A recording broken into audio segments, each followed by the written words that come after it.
current state of this issue is one of fluid, high-stakes diplomacy.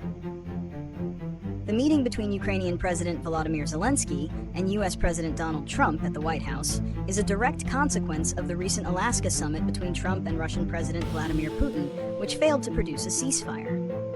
Zelenskyy's visit is crucial as it gives him a platform to directly address Trump and ensure Ukraine's voice is heard after being excluded from the Alaska talks. The focus has now shifted from a ceasefire agreement to a peace agreement, a key change that has sparked concern among some European allies who fear it might lead to pressure on Ukraine to make territorial concessions. Zelenskyy's objective is to secure strong security guarantees for Ukraine and to advocate for a trilateral meeting that includes his country. The outcome of the White House talks will likely determine the next steps in a diplomatic process that remains fraught with uncertainty and competing interests. The main reason for this meeting is for President Zelenskyy to directly address President Trump and assert Ukraine's position in any potential peace negotiations. Having been excluded from the Alaska summit with Putin, Zelenskyy needs to ensure that nothing about Ukraine is decided without Ukraine. His primary objectives are to prevent territorial concessions. Zelenskyy is under immense pressure to prevent any deal that would require Ukraine to cede territory, particularly the Donbas region. Secure security guarantees. Ukraine seeks a robust security guarantee from the U.S. and its allies, similar to NATO's Article 5, but outside the alliance. This would serve as a powerful deterrent against future Russian aggression.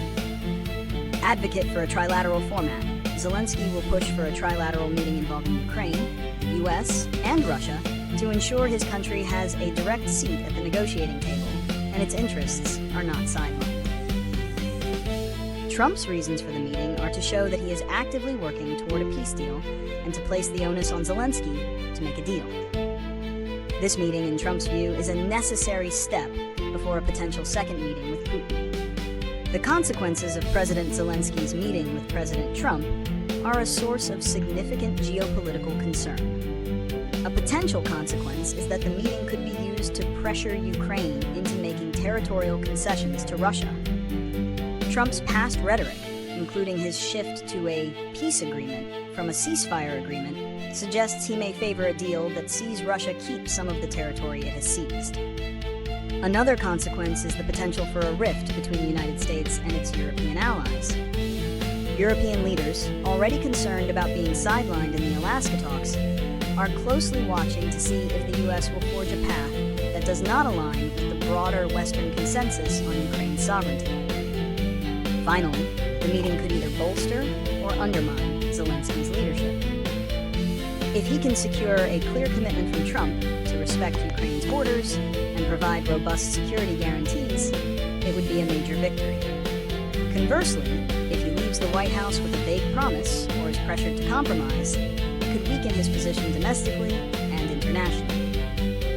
For this issue, a lasting solution will require a combination of diplomatic maneuvering, strong security commitments, and a united front from Ukraine's international partners. A key solution for President Zelenskyy is to use his White House meeting with President Trump to secure a firm commitment to Ukraine's sovereignty and territorial integrity.